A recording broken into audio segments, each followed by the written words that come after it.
Hello students, how are you all? It's been very long time that I haven't seen you all.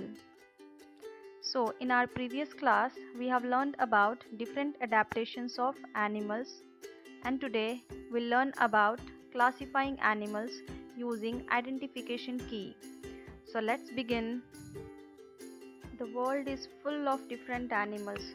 Some animals swim, some animals fly, some breathe air, some breathe underwater, and some animals reproduce.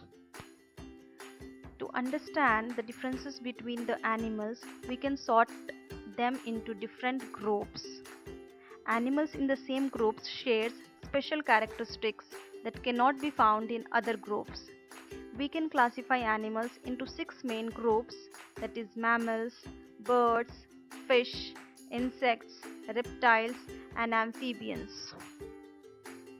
Scientists classified living things into smaller groups using their characteristics. When we classify things, we group them according to their similarities or differences.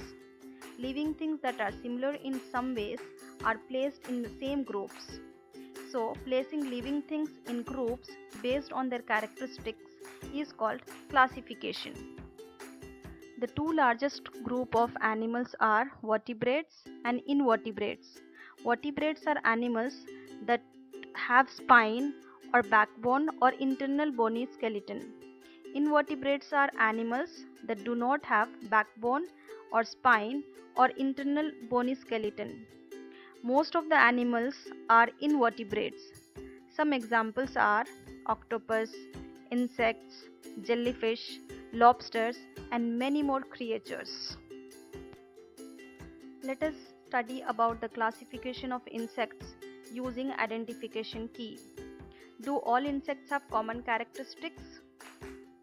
All insects have same thing that are similar, but each type of insects has some characteristics that make it different from each types. So to know the differences between an insect, we use identification key. Identification key shows how things can be similar or different, and to understand the diversity around us by grouping and identifying easily. In key, there is usually two choices for each characteristics. Each choices divide the groups into two smaller groups until the key names each insects. So let's check the identification key for an insect. Does insects have wings? Yes, because insects have wings. If insect doesn't have wing, then it must be an ant. Now again divide. Does it have a hard shell over its wing? Yes.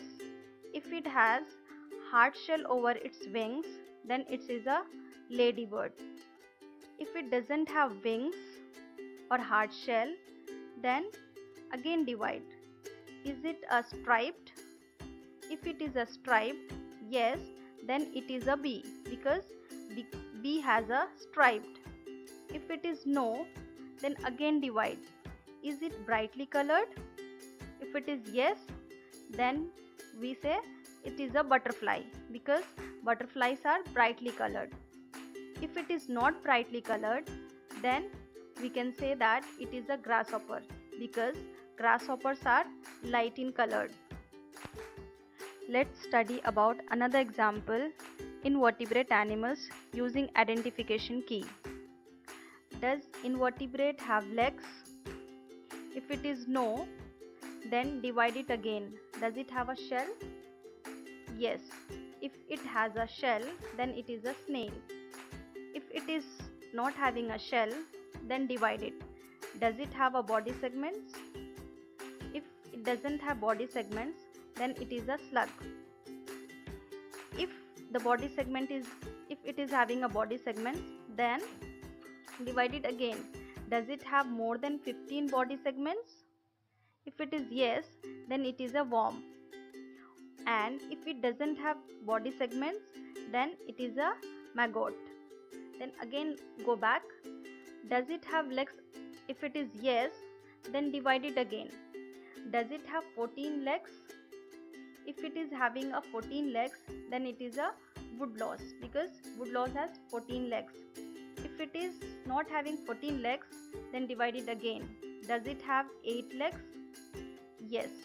Then if it is having 8 legs, then it must be a spider, because spiders have 8 legs. If it is not having 8 legs, then divide it again. Does it have one pair of legs on each segment? If it is yes, then it is a centipede. If it is no, then again divide it. Has it got 2 pairs of legs on each segment? If it is yes, then it is a millipede. If it is no, then again divide it. Is it tiny? If it is tiny, then it is aphid. So by this, every time when you got the answer no, you are keeping on dividing. Let us check one more example for identification of key in short for vertebrate animals. Vertebrates are animals that have internal bony skeleton or backbone. So let's start. Does vertebrates have fur? If it is having a fur, then it's a mammal. If it is not having a fur, then divide it again. Then, does it have feathers? If it is having a feathers, then it is a bird. If it is not having a feathers, then divide it again. Does it have dry skin? If it is having a dry skin, then it is a reptile. Or if it is having a moist skin, then divide it again. Does it have scales? If it is having a scale, then it is a fish. If it is having no scale, that means it is an amphibian. It is an amphibian. So, when you divide the characteristic of a particular animal and you get the answer as yes, that means the particular characteristic you studied is present in that particular animal. And when you get the answer as no, that means the particular characteristic is not present in that animal. And again, you need to study and divide until you identify the characteristic of that animal. So by looking at the characteristic of an animal, you keep on dividing until you get the name of an animal. That's all for today's class. Hope classification and identification key was clear to make you understand. Thank you.